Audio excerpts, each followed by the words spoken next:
राम राम जी सारा ने। तो स्वागत है आप सबका मेरे इस YouTube चैनल पे। और इस चैनल पर मैं आप लोगों को कहानियां सुनाती हूँ, ये आप लोगों को पता है। तो आज मैं सुनाऊंगी आपको मोर और मोरनी की कहानी, जिससे ना आपको बहुत ही अच्छी सीख मिलेगी, बहुत अच्छी, जिससे आपके परिवार में कभी भी लड़ाई झगड़े और कलह नहीं होगी।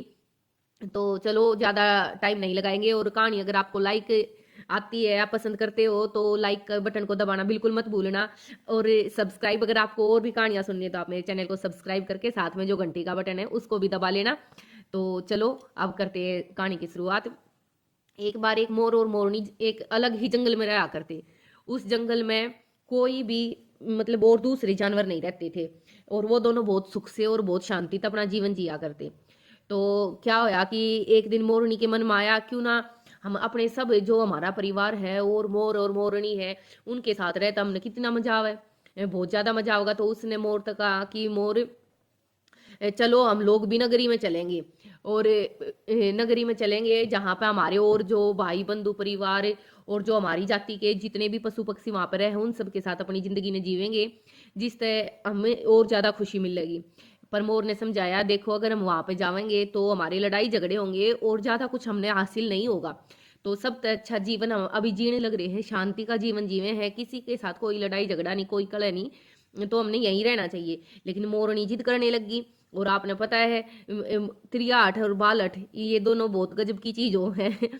तो इन जितना बचा जावे उतना बचना चाहिए। लेकिन मोर नहीं, वो मोरनी नहीं मानी, वो अपनी त्रियाठ करने लगी।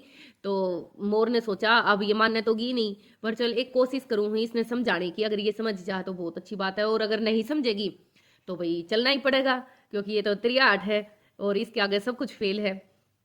तो वो चलने लगी। बोले चलो, पर चलने से पहले मेरी एक बात सुन लो। बोले क्या? बोले चल मैं एक बाग में घुमा के लाऊं हूँ। तो वो बाग में गए। बाग में गए तो वहां पे जाके देखा, वहां पे एक आदमी पत्थर का था और एक औरत उसके पास बैठी रोने लग रही थी। तो मोरनी ने देखा, पूछा मोर तो ये कौन है? तो बोला ये राजा और रानी है। बोले फिर ये राजा इस तरह पत्थर के किस तरह हो गए और ये रानी क्यों रोने लग रही है?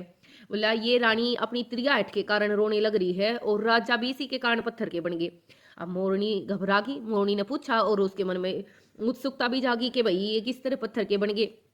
तो मोरनी बोली, मोर तय कि आप मने ये सारी कहानी बताओ। बोला अगर ये कहानी मैं बताऊं हूँ और तेरे समझ में आवे है तो फिर तने मेरी बात माननी पड़ेगी। मोरनी ने भाई अब बात तो, औरत ने अगर बात ना पता चले तो पता है कि क्यों है।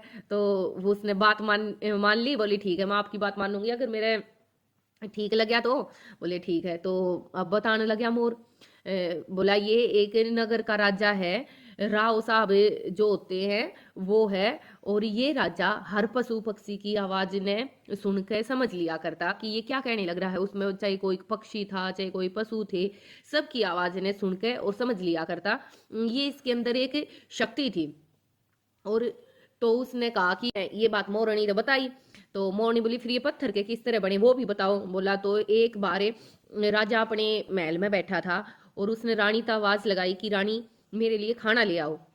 रानी छप्पन भोग की थाली अच्छी तरह से भर के और पानी का गिलास साथ में लेकर, और जैसे राजा ने आदेश दिया रानी भोजन लेकर आ गई। अब भोजन लेकर जब रानी आई और टेबल पर रखने लगी, मेज पर जब रखने लगी, तो उस टाइम उस थाल में से एक चावल का दाना नीचे गिर गया। अब जब वो चावल का दाना नीचे गिरा तो एक चींटी, जो कीड़ी बोले वो उसने खींच के लेके जाने लगी। और राजा इस चीज ने देखने लग रहा था। अब राजा ये चीज देखने लग रहा था और कि देख छोटी सी चींटी और इस चावल के दाने ने किस तरह खींच के लेके जाने लग रही है। और जब वो चींटी लेकर बहुत दूर जा रही थी तो वहां पे एक चीता आ गया और उस चीते ने चींटी ने कहा कि ये चावल का दाना तू मुझे दे दे और तू जा दूसरा दाना ले आ। तो चींटी बोली नहीं मैं तो दूसरा दाना नहीं लाऊंगी, राजा अब दूसरा दाना नहीं गिरने देगा, और अगर मैं इस तरह जाके लाऊंगी तो कभी राजा मैंने मार दे, मैं तो नहीं जाऊंगी। फिर उसने ये सोचा, वो उसने फिर बोला कि ना तू जा और दूसरा ले आ और ये मुझे दे दे। तो चींटी ने हिम्मत सी की, आधे रास्ते गई पर वह फिर डर कर न वापिस आ गई, कहीं राजा मैंने मार दे और मेरा जीवन खत्म हो जावे। तो वो वापिस आ गई। वापिस आकर उसने चींटी तक कही देख मैं तो जाऊंगी नहीं चाहे कुछ भी हो जावे, और ये मैं नहीं लेकर आऊंगी दूसरा दाना, नहीं तो राजा अगर मैंने मार देगा तो एक दाने के चक्कर में मेरा सारा जीवन खत्म हो जाएगा। तो चीटा ने कहा कि वैसे भी राजा तो हमारी सारी बात सुनने लग रहा है, जा राजा तने कुछ ना कहे। राजा ने पता है तेरा दाना मैंने ले लिया तो वो तने दूसरा दाना दे देगा। अब वो बोला कि ना, वो बोली ना, राजा बेशक ये बात सुने कि पता देवे या ना देवे, मैं तो ना जाऊं। बोला ना राजा दे देगा, जा तू। बोली फिर वैसे भी अब मैं जाऊं तो नहीं दूसरा दाना लेने, लेकिन ये है कि हमें भाई अब यहाँ से चल पड़ेंगे। और बस सब बड़ी बात ये है कि हमारी भाई इंसल्ट जो बेइज्जती टाइप सब महसूस करे है वो ना होए, तो राजा किसी ने ये बात ना बतावे। तो चीटा बोला राजा तो वैसे भी किसी ने ये बात ना बता सकता, क्योंकि अगर राजा ने ये बात किसी से बताई तो वो पत्थर का बन जाएगा। उसने साथ साथ उस शक्ति के साथ साथ एक शाप भी था, अगर वो उनकी बात ने किसी से बतावे है तो वो पत्थर का बन जाएगा। तो राजा ने ये सारी बात सुन के और हंसी आ गई। अब राजा जोर जोर से हंसने लग गया। जब राजा जोर जोर से हंसा तो रसोई घर में तो रानी निकल के बाहर आ गई। रानी ने सोची कि मेरे पे कोई गलती होगी जो राजा आज इतनी जोर जोर से हंसने लग रहा है। तो रानी अब गई राजा के पास और बोली महाराज क्या हो गया, आप क्यों हंस रहे हो? बोला कुछ नहीं, बस ऐसे ही। क्यों? राजा ने पता जब बात बता दी तो राजा पत्थर का बन जाएगा। अब रानी बोली ना ऐसे तो आप नहीं हंस रहे, कोई ना कोई तो बात है, आप मैंने बताओ क्या बात है। राजा ने 2-3 बार कही ना कुछ बात को ना, ना कुछ बात को ना, पर वो ये बात त्रियाठ। अब वाह रानी त्रियाठ पा गई और बोली अगर आप मेरे ते सच्चा प्यार करो तो आपने मेरे तो बात बतानी पड़ेगी। अब राजा धर्म संकट में फंस गया, जब बात बता दे तो वो पत्थर का बन जा, और जब बात ना बतावे तो उसके भाई प्यार पे दाग लग जा। अब राजा झूठ भी नहीं बोलना चाह रहा था। राजा ने कहा कि देख अगर मैं ये बात तेरे तो बता दूंगा तो तने पछताना पड़ेगा। अब रानी को और ज्यादा शक हो गया कि रानी बोली अब तक तो आप कह रहे थे ना कुछ बात को ना, और अब आप कह रहे हो अब मैंने पछताना पड़ेगा, फिर तो कुछ ना कुछ एंड ये बात है और आपने मेरे तो बतानी पड़ेगी।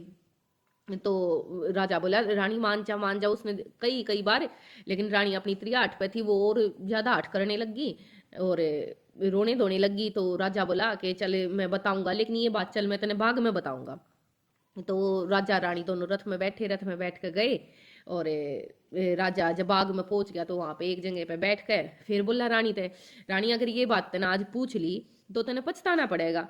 पर रानी क्यों मानने थी रानी ने तो वही बात जानी नहीं। औरत के लिए एक सबसे बड़ी चीज यही है कि वो बात ने जानना चाहे है। तो राजा की बात नहीं मानी। रानी बोली आप बता दो, देखा जाएगा जो होगा बाद में देखेंगे, आप बात बता दो। राजा ने जिस तरह बात बतानी शुरू करी, राजा जितनी बात बताता जा राजा नीचे की तरफ तो उतना ही पत्थर का होता जा। अब राजा पत्थर का होने लग गया। राजा बात बतावे डर के रानी मान जा, अब भी मत पूछे, जय पूछेगी तो देख ले मैं पछताना पड़ेगा, मैं पत्थर का बनता जान लग रहा हूँ। रानी ने सोची मजाक कर रहा है। रानी बोली ना ना ना आप बात बताओ। आधी होगी बात, राजा आधा पत्थर का हो गया। फिर उसने कहा कि भाई आप रानी तो फिर कहा कि रानी देखे मान जा, कहीं फिर पछताना पड़े। रानी बोली अब तो थोड़ी ये बात रह रही, हाँ पूरी ये कर दो। राजा ने बात पूरी कर दी। राजा ने जिस तरह बात पूरी करी राजा पूरा पत्थर का बन गया। अब राजा पत्थर का बनते रानी उसने लान डुलाने लगी, बोलने लगी। तो बोला किस तरह वो बोला पत्थर के करे बोला करे। अब वो बोला नहीं तो रानी ने सोची भाई ये तो सच्चा कह था। फिर रानी रोने धोने लगी। तो मोरनी ने ये चीज देखी तो मोर ने बताया देख ले मोरनी तय कि ये वो है त्रियाठ, इसने त्रियाठ करी और आज इतनी पछताने लग रही है सिर्फ एक बात जानने के लिए इसने वो कर दिया। तो ये वो है, यही हम अपने जीवन में करे हैं। हमने बस दूसरे ने के बोला के क्यों बोला किस लिए बोला ये जानने में ज़्यादा वो है, ये नहीं है कि मन ने के करा मैं क्यों करूँ हूँ मैंने किस लिए ये करा, इस चीज़ में नहीं करते ध्यान रखते। बस ध्यान रखे हैं तो दूसरा पे, और जब तक हम दूसरा पे ध्यान रखे हैं ना हम अपनी ज़िंदगी में कामयाब हो सकते ना हम कोई भी काम कर सकते। तो अगर कहानी अच्छी लगी हो तो शेयर करना बिल्कुल मत भूलियो, और मिलेंगे एक और नई अच्छी और समझदार और सच्चे ज्ञान वाली कहानी के साथ जो आपने शिक्षा देगी। तब तक के लिए राम राम।